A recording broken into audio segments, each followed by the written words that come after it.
संविधान का जो हमारा संघीय ढांचा है उसको खत्म करने के लिए संविधान संशोधन बिल लाए हैं। बाबा साहब भीमराव अंबेडकर से ज्यादा विद्वान इस सदन में अभी कोई नहीं बैठा, मुझे कहने में संकोच नहीं है।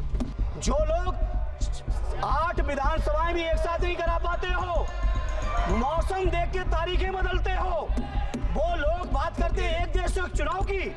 अध्यक्ष जी, मैं समझ नहीं पा रहा हूं, अभी 2 दिन पहले संविधान को बचाने की, संविधान की गौरवशाली परंपराएं की कस्में खाने में कोई कमी नहीं रखी।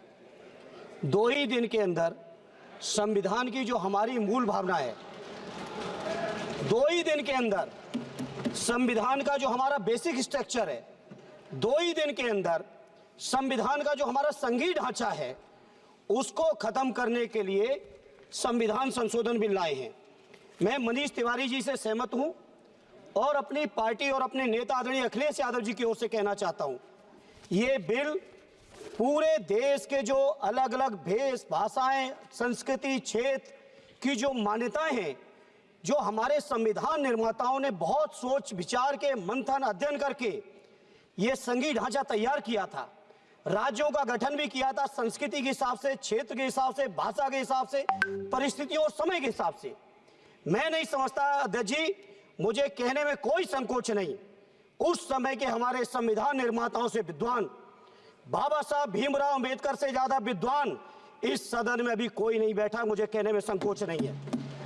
और ये संविधान की मूल भावना को खत्म करके कैसे तानाशाही के रास्ते निकाले जाएं, इसके अलावा कोई काम ही नहीं बचा है। आखिर ये मनीष तिवारी जी ने कहा, कहीं एक विधानसभा के चुनाव अगर कोई अविश्वास आता है, अगर बहुमत नहीं मिलता है, तो क्या पूरे देश का चुनाव कराओगे? पूरे देश का चुनाव कराओगे? और ये लोग एक देश एक संविधान एक चुनाव की बात करते हैं। जो लोग 8 विधानसभाएं भी एक साथ नहीं करा पाते हो, मौसम देख के तारीखें बदलते हो, वो लोग बात करते हैं एक देश एक चुनाव की। इसलिए अध्यक्ष जी, मैं अपनी पार्टी की ओर से, अपने नेता आदरणीय अखिलेश यादव जी की ओर से इस बिल का पुरजोर विरोध करता हूं और आपके माध्यम से देश के जनमानस से कहना चाहता हूं, ये भारतीय जनता पार्टी के लोग तानाशाही लाने के नित नए रास्ते लाते हैं। जो 8 विधानसभाओं का चुनाव एक साथ नहीं करा पाए, 4 राज्यों के चुनाव एक साथ नहीं करा पाए, वो पूरे देश की लोकसभा और सारे प्रांतों की विधानसभाएं एक साथ कराने की बात करते हैं। मैं पूछना चाहता हूं सरकार से, अगर एक प्रांत के अंदर सरकार गिरती है तो क्या पूरे देश की लोकसभा के चुनाव कराओगे?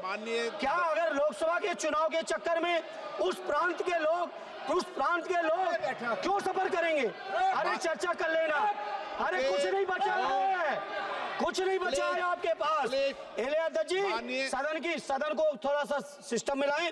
अध्यक्ष जी, आपसे अनुरोध है, आपके माध्यम से सरकार से अनुरोध है, जनता ने बड़ी उम्मीदों के साथ हम सबको भेजा है और हम सब लोगों की जिम्मेदारी है, ये संविधान विरोधी, संघीय ढांचे विरोधी, बेसिक स्ट्रक्चर विरोधी कई केसों की चर्चा की मनीष तिवारी जी ने, मैं उनके साथ जोड़ते हुए माननीय सर्वोच्च न्यायालय की भावनाओं के विरोधी, गरीब विरोधी, दलित विरोधी, पिछड़ा विरोधी, मुसलमान विरोधी, इस नीयत को वापस लो। ये अध्यक्ष जी, आपके माध्यम से मेरी आपसे प्रार्थना है। बहुत बहुत धन्यवाद।